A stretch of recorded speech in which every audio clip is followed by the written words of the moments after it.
뉴스 속 화제 인물을 직접 만나봅니다. 픽 인터뷰. 네, 지금부터는 22대 총선 화제 당선인들을 만나보도록 하겠습니다. 가장 먼저 모실 분은 보수의 험지로 분류되는 지역에서 깜짝 당선이 된 분입니다. 뉴스 공감에서 사이다톡 패널로도 활동하셨던 자칭 도봉구가 낳은 스타 도나스, 국민의힘 김재섭 서울 도봉갑 당선인 전화로 만나보겠습니다. 안녕하세요. 네, 안녕하세요. 도나스 김재섭입니다. 네, 당선 축하드립니다. 감사합니다. 네. 알겠습니다. 뭐 한숨도 못 주무셨다고 이야기를 들었는데 캠프 사무실에서 밤새 개표 상황 지켜보신 거죠? 예, 밤새 개표 상황 지켜보고요. 사무실 마무리하고 아침에 또 평소와 같이 지하철에서 인사드리고 그리고 계속 오전 오후 인터뷰 일정을 소화하면서 아직 잠을 못 잤습니다. 네, 많이 피곤하실 것 같기도 한데 당선 소감 들어보겠습니다. 개인적인 기쁨 당연히 있죠. 뭐 다행이라는 생각도 들고요. 그러나 전체적인 판세를 봤을 때 제가 기뻐할 수 있을 만한 상황은 아니었습니다. 왜냐면은 국민의힘이 또다시 역대급 패배를 당했기 때문에 예. 그리고 불과 2년 전에 대통령과 많은 지자체장들을 만들어주신 국민들께서 2년 만에 또 회초리를 들으셨기 때문에 그 민심의 무서움 같은 것들을 체험하면서 기쁠 수만은 없었습니다. 예, 마음이 무겁다고 해주셨는데 그래도 어쨌든 개인적으로는 또 이제 뭐 언더독의 승리다 뭐 이렇게 평가가 나오기도 하더라고요. 네. 글쎄요, 뭐 언더독이라고 하면 이제 약간 불리한 위치에 있는 사람들을 보통 언더독이라고 하는데, 예. 오히려 저는 4년 동안 주민들께 일관된 모습을 보여드리면서 주민들과 소통을 했고, 상대편 후보가 이제 갑자기 등장을 하게 되면서 더 불리한 국면에서 치르진 않았나라는 생각도 좀 듭니다. 그래서 뭐 누가 우위였다, 열이었다라고 평가하기 이전에 그냥 네. 도봉구 주민들께서 정말 일할 사람을 뽑아주셨다 이렇게 생각합니다. 네, 지난 총선에도 출마를 하셨었는데 낙선을 하셨고 이제 재도전 끝에 당선이 되신 겁니다. 그래서 더 감회가 남다르실 것 같은데 지역 민심이 지난번과 달라졌다는 거 혹시 체감을 하셨습니까? 그럼요. 이번 선거는 제 이름을 알리는 선거였다기보다는 예. 오히려 지역을 여기저기 훑으면서 차라리 뭐 민심 탐방이라고 해야 될까요? 아니면 민원 처리라고 해야 될까요? 그러니까 선거 운동의 성격 자체가 완전히 달랐습니다. 그래서 네. 과거에는 이름을 알리기 급했다면 이번에는 오히려 민원을 해결하면서 가는 그런 양상으로 바뀌었기 때문에 완전히 분위기도 다르고 선거운동 방식도 달랐다 이렇게 생각합니다. 네. 그래도 어쨌든 민주당 텃밭이었던 지역이기 때문에 좀 힘든 점도 있긴 있으셨을 것 같은데요. 뭐 민주당 텃밭이라고 하면은 국민의힘을 지지하지 않는 분들이 조금 더 많다는 소리인데, 네. 국민의힘을 지지하지 않는 분들에게 가닿기 위해서는 진심으로 조금 더 열심히 하는 거, 그거 말고는 방법이 없었고, 뭐 거기에 대한 어려움이 있었다고 하면 있을 수 있지, 뭐 더 어렵거나 힘들거나 하지는 않았습니다. 네. 선거운동에 SNS를 적극적으로 활용하신 점도 눈에 띄었습니다.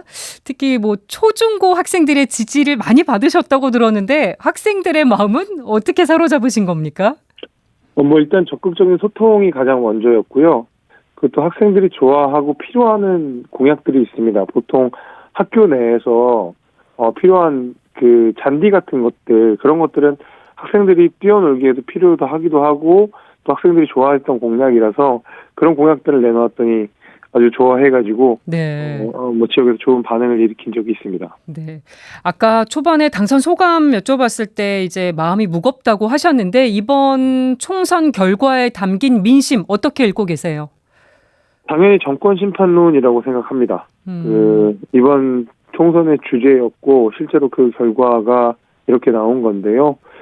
그동안 우리 정부가 국민들께서 요구하시는 바에 충분히 응하지 못했다. 그리고 네. 아무리 우리가 사실관계를 논리적으로 설명한다 하더라도 국민들이 그것을 논리적인 설명을 듣고 싶어 했었던 것이 아니었고, 네. 정부 여당의 진실된 사과라든지 아니면 보폭을 맞추는 모습을 보여주고 싶어 했던 것 보고 싶어 하셨던 것 같은데, 오히려 우리 정부는 옳고 그름만을 국민들께 설명하려고 하지 않았나라는 반성을 하게 됩니다. 네.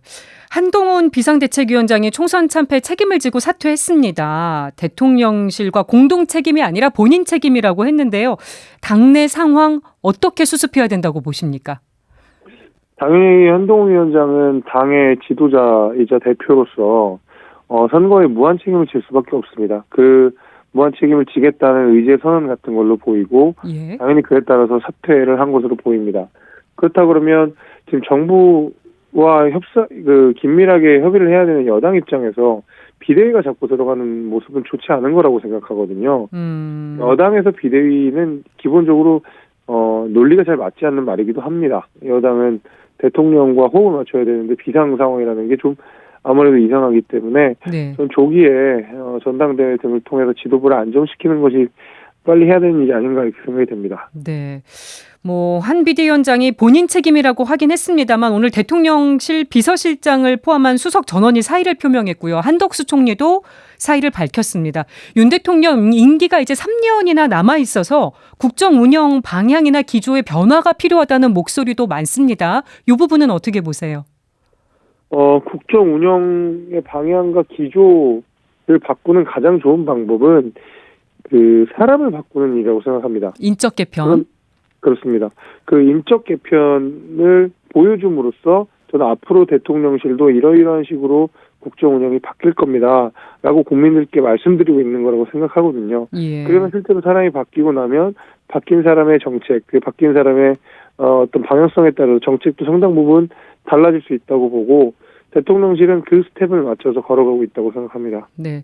당정 관계에 있어서 당과 대통령실이 좀 거리두기를 할 필요가 있지 않느냐 이런 얘기는 어떻게 생각하십니까?